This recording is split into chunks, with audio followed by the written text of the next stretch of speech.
Hello friends, आज world heart day है। Every year 29 सितंबर को हम वर्ल्ड हार्ट डे सेलिब्रेट करते हैं।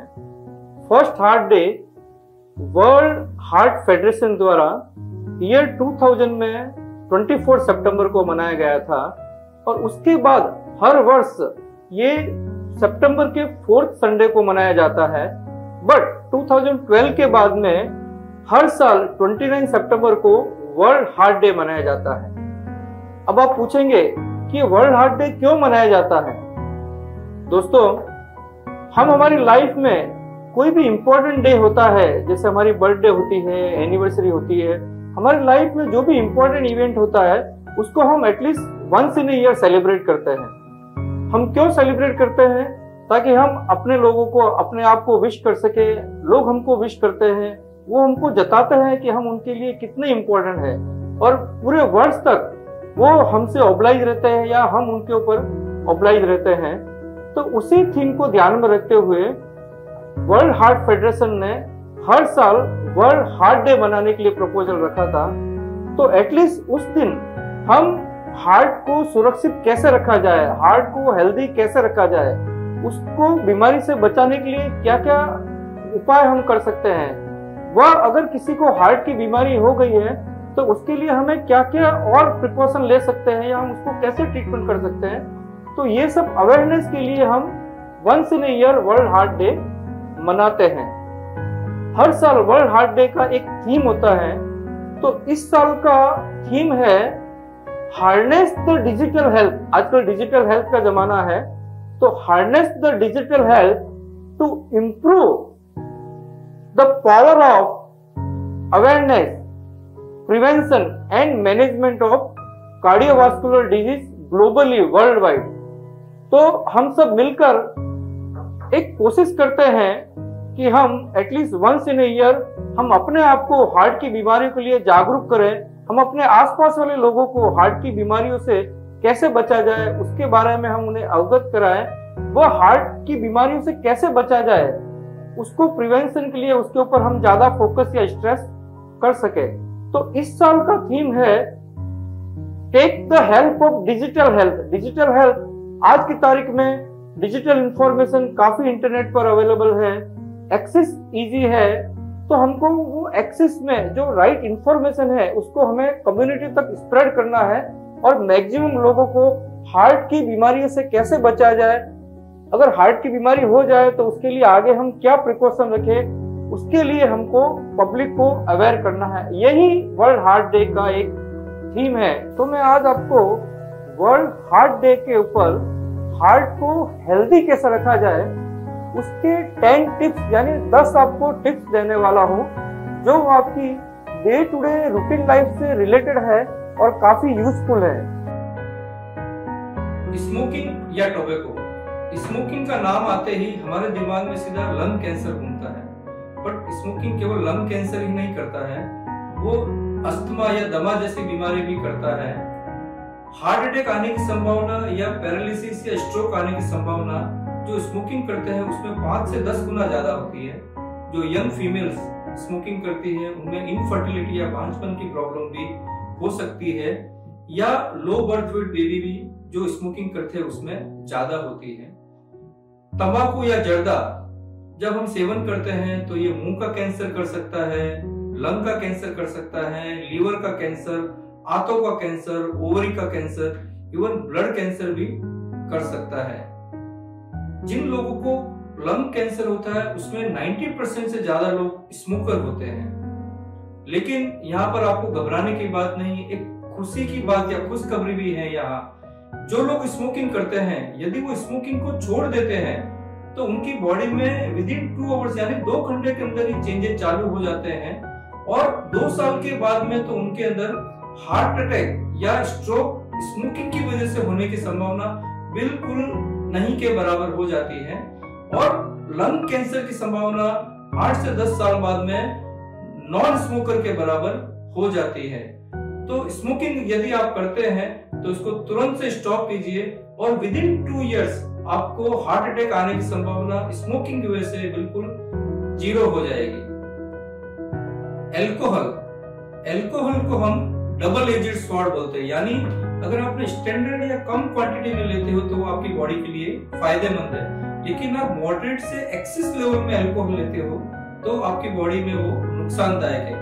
आप जानते हैं अल्कोहल लीवर की प्रॉब्लम जिसको हम सिरोसिस बोलते हैं या लीवर कैंसर करता है। लीवर कैंसर के अलावा वो मुंह का cancer, breast cancer, colon cancer, rectum cancer भी कर सकता है। अल्कोहल लेने से आपकी इम्यूनिटी कम होती है, आपके अंदर सोशल प्रॉब्लम आप सब जानते हैं, ज्यादा अल्कोहल डिपेंडेंस होने से सोशल प्रॉब्लम चालू हो जाती है, एंजाइटी या डिप्रेशन के शिकार आप हो जाते हैं, आपकी बोन कमजोर पड़ जाती है, आपको ऑस्टियोपोरोसिस हो जाती है, आपके ब्लड में क्लॉट बनने की संभावना बढ़ जाती है या आपका ब्लड प्रेशर बढ़ सकता है। हार्ट के अंदर जब आप अल्कोहल लेते हो तो आपकी हार्ट की बीट बढ़ जाती है और लंबे टाइम तक अल्कोहल लेने से आपकी हार्ट की मांसपेशियां धीरे धीरे कमजोर हो जाती है, जिसे हम अल्कोहल कार्डियोमायोपैथी बोलते हैं। तो लंबे टाइम तक अल्कोहल लेने से एक्सेस अमाउंट में या एक्सेसिव या लार्ज क्वांटिटी में लेने से बॉडी पर हार्मफुल इफेक्ट ज्यादा है और बेनिफिशियल इफेक्ट बहुत कम है। स्टैंडर्ड क्वांटिटी अल्कोहल की क्या होती है जो मैंने यहाँ पर चार्ट में बताई हुई है, जो आप उस चार्ट को देख सकते हैं और क्वांटिटी डिसाइड कर सकते हैं। ओवरवेट या ओबेसिटी, जब आप ओवरवेट होते हैं या ओबीज होते हैं तो आपको ब्लड प्रेशर होने की संभावना ज्यादा होती है, आपको डायबिटीज भी हो सकती है, आपको हार्ट की हाइपरट्रॉफी है और उसकी वजह से लॉन्ग स्टैंडिंग में जाके हार्ट फेलियर के शिकार भी बन सकते हैं या आपको हार्ट अटैक की संभावना भी ज्यादा होती है। आप कैसे डिसाइड करेंगे कि आप ओवरवेट है या आप नॉर्मल वेट है? तो सिंपल फॉर्मूला है, आपकी हाइट सेंटीमीटर में, यानी आपकी हाइट अगर 162 सेंटीमीटर है तो 162 माइनस 100 और तो आपका आइडियल वेट 62 किलोग्राम होना चाहिए। उसमें वेरिएशन है, मैंने यहाँ पे एक चार्ट दिखाया है, आप अपनी हाइट के हिसाब से आपका वेट डिसाइड कर सकते हैं। लेकिन हम ओबेसिटी का डिसीजन एक फॉर्मूला होता है, इसको हम BMI बोलते हैं, बॉडी मास इंडेक्स, जो weight upon height in metre square से निकाला जाता है। जो लोग नॉर्मल होते हैं उनकी BMI 18 से लेकर 25 के बीच में होती है। जो लोग की BMI 25 से ज्यादा होती है उन्हें हम ओबीज बोलते हैं, और जिन लोगों की BMI मोर देन 30 या 30 से ज्यादा होती है उन्हें हम मॉर्बिड ओबीज बोलते हैं। तो यदि आपका वेट ज्यादा है तो आपको दो चीजों पे फोकस करना है। फर्स्ट, आपको रेगुलर एक्सरसाइज करनी है और वेट रिड्यूसिंग एक्सरसाइज करनी है। आपको आपकी कैलोरी इंटेक का बहुत ज्यादा ध्यान रखना है। अगर आप डाइटरी रेस्ट्रिक्शन करेंगे और साथ साथ में आप एक्सरसाइज करेंगे तो डेफिनेटली आप अपने वेट को कंट्रोल कर पाएंगे। जो लोग मॉर्बिड ओबेसिटी है उन लोग वो लोग शायद ये बैरिएट्रिक सर्जरी का भी यूज में लेके और अपना वेट कम कर सकते हैं। डेली एक्सरसाइज हमारे डे टू डे रूटीन का एक पार्ट होना चाहिए। जब हम डेली एक्सरसाइज करते हैं तो हमारे बॉडी में डोपामिन एंड सेरोटोनिन नाम के हार्मोन रिलीज होते हैं, जिससे हम अपने आप को एक्टिव फील करते हैं। हमारे अंदर पॉजिटिव एनर्जी का संचार होता है, हमारा मूड अच्छा होता है। तो हम डेली एक्सरसाइज करेंगे तो हम अपने आप को एक्टिव फील करेंगे। साथ ही साथ डेली एक्सरसाइज करने से हमें ब्लड प्रेशर कंट्रोल में रहेगा, हमारा कोलेस्ट्रॉल नहीं बढ़ेगा, हमें डायबिटीज होने की संभावना बहुत कम हो जाएगी। अब आप बोलेंगे कि हमें कौन सी एक्सरसाइज करनी चाहिए? हम एक्सरसाइज में ब्रिस्क जॉगिंग कर सकते हैं, रनिंग कर सकते हैं, स्विमिंग कर सकते हैं, साइकिलिंग कर सकते हैं, योगा कर सकते हैं।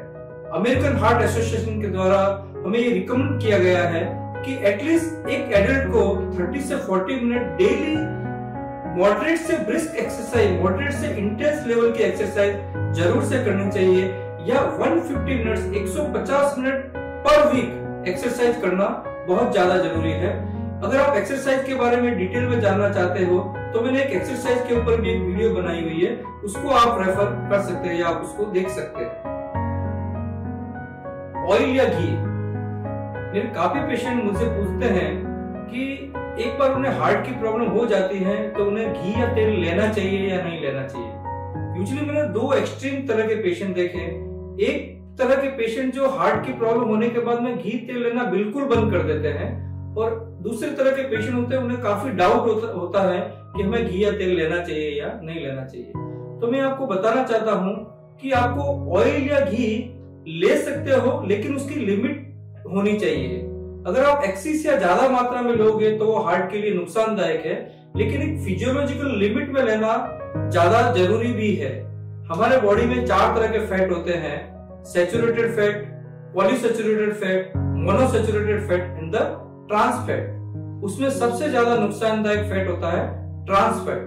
जो trans fat mostly processed food में मिलता है या बैक फूड में मिलता है या पोल्ट्री या फ्राइड आइटम में ज्यादा ट्रांस फैट मिलता है, तो हमें फ्राइड आइटम को अवॉइड करना चाहिए। एक दिन के अंदर हम अगर घी की बात करें तो हम 2 से 3 चम्मच यानी 10 से 15 ग्राम तक घी डेली ले सकते हैं।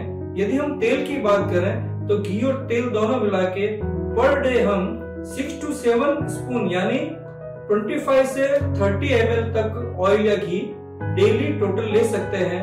यदि हम पूरे मंथ की बात करें तो एक एडल्ट पर्सन को हाफ एन केजी यानी 500 ग्राम से ज्यादा ऑयल यूज में नहीं लेना चाहिए। यहाँ मैं आपको एक चीज क्लियर करना चाहता हूँ कि घी से ज्यादा हमारे शरीर में तेल लेना बहुत ज्यादा जरूरी है, बिकॉज तेल के अंदर एसेंशियल फैटी एसिड होते हैं जो हमारे नॉर्मल डाइट में नहीं पाए जाते हैं, इसलिए हमें उन्हें बाहर से लेना बहुत ज्यादा जरूरी होता है। तो आप घी या तेल लीजिए, लेकिन उसकी क्वांटिटी को आप लिमिट कीजिए और फ्राइड व फैटी आइटम को जिसमें मोस्टली ट्रांस फैट होता है उसको आप अवॉइड कीजिए। नट्स यानी ड्राई फ्रूट्स, ऐसा कहा जाता है कि पीपल हु ईट नट्स और dry fruits are having less chances of having heart attack compare to those who do not eat. यानी जो लोग ड्राई फ्रूट्स खाते हैं उनके अंदर हार्ट अटैक आने की संभावना कम होती है कंपेयर जो लोग बिल्कुल भी नहीं खाते हैं। हमारी day to day routine life में डेली 30 ग्राम हमको ड्राई फ्रूट्स खाना ज्यादा जरूरी होता है। ड्राई फ्रूट्स जैसे बादाम या एलमंड, पिस्ताचियो या पिस्ता, कैश्यू या काजू, वॉलनट या अखरोट, मोस्ट कॉमनली ये ड्राई फ्रूट्स होते हैं। ड्राई फ्रूट्स खाने से हमें फाइबर्स मिलते हैं, हमें हाई प्रोटीन कैलोरी मिलती है। साथ ही साथ ड्राई फ्रूट्स के अंदर जो एसेंशियल मिनरल्स होते हैं, मैग्नीज, जिंक, कॉपर, जो रूटीन लाइफ में रूटीन डाइट में नहीं मिलते हैं, सेलेनियम, वो ड्राई फ्रूट्स के अंदर होते हैं। तो यदि हम ब्रेकफास्ट के टाइम में हर दिन 30 ग्राम ड्राई फ्रूट्स यूज में लेंगे तो हमारे हार्ट के लिए भी अच्छा है और हमारे ओवरऑल हेल्थ के लिए भी अच्छा है। ड्राई फ्रूट्स के अंदर यूजली हम रेजिन्स या किशमिश बोलते हैं, खजूर होती है, डेट्स जिसको बोलते हैं, उसको हम प्रिफर नहीं करते हैं बिकॉज वो हाई कैलोरी होती है, प्लस उसमें शुगर भी ज्यादा होता है, इसलिए हम उसको रिकमेंड यूजली नहीं करते हैं। अंजीर भी एक अच्छा ड्राई फ्रूट्स है, बट अगेन अंजीर भी एक हाई कैलोरी ड्राई फ्रूट्स है। हम ड्राई फ्रूट्स में बादाम को प्रेफर करते हैं, वॉलनट्स या अखरोट को प्रेफर करते हैं, पिस्ताचियो को प्रेफर करते हैं। अगेन हम कैश्यू नहीं लेने की सलाह देते हैं बिकॉज काजू के अंदर एक तरह का ऑक्सीलेट होता है, तो जिन्हें स्टोन बनने की संभावना ज्यादा होती है उनको हम काजू का उपयोग नहीं करना चाहिए। प्लस काजू एक हाई कैलोरी फूड है, तो इसलिए अगर आप ओबीज हो तो आपको काजू का सेवन नहीं करना चाहिए। प्लस काजू खाने से या कैश्यू खाने से एब्डोमिनल प्रॉब्लम जैसे ब्लोटिंग या पेट का जो आफर आना बोलते हैं वो ज्यादा संभावना होती है, कॉन्स्टिपेशन की ज्यादा संभावना होती है। इसलिए एज सच हम नट्स के अंदर बादाम को प्रेफर करते हैं, पिस्ता को प्रेफर करते हैं, बट काजू को प्रेफर नहीं करते हैं। स्ट्रेस फ्री लाइफ जीने की कोशिश कीजिए। लाइफ में स्ट्रेस किसको नहीं है, स्ट्रेस सबको होता है, बट उस स्ट्रेस को ओवरकम करने की कोशिश कीजिए।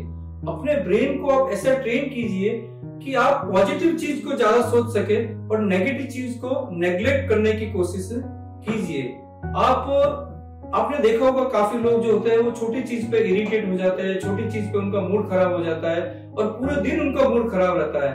तो ये और आपकी साइकोलॉजी पे डिपेंड करती है कि आप अपने ब्रेन को कैसा ट्रेन करते हैं। बी कॉन्फिडेंट, और हाँ, प्रॉब्लम यदि आई है तो उसका सॉल्यूशन कुछ ना कुछ जरूर होगा, और अपनी एनर्जी को आप स्ट्रेस में रहकर, टेंशन में रहकर व्यस्त मत कीजिए या व्यर्थ मत कीजिए। उसकी जगह पे आप अपनी एनर्जी उस प्रॉब्लम को सॉल्व करने में लगाइए। ऐसा करेंगे तो आप हमेशा अपने स्ट्रेस को ओवरकम या दूर कर पाएंगे और आप लाइफ में खुश रहने की कोशिश करेंगे तो हमेशा आप खुश रह पाएंगे। और खुश रहने से काफी जो क्रॉनिक बीमारियां जो बोलते हैं, क्रॉनिक डिजीजेस बोलते हैं, वो आपसे दूर भागेगी। लेकिन आप जितना स्ट्रेस करोगे उससे आपकी इम्यूनिटी पावर कम होगी, आपको जो इन्फेक्शियस डिजीज है वो जल्दी से आपको अटैक करेगी, आपके अंदर जो क्रॉनिक डिजीज है, आर्थराइटिस है, डायबिटीज है, उसकी संभावना बहुत ज्यादा बढ़ जाएगी।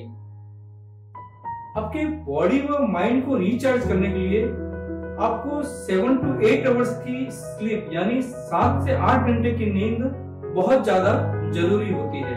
जैसे हम दिन भर एक्टिव रहते हैं तो दिन भर के 12 आवर्स के बाद में हमारी बॉडी में कुछ वेयर एंड टेयर होते हैं, तो उसके रिपेयर के लिए हमें नींद लेना बहुत ज्यादा जरूरी होता है।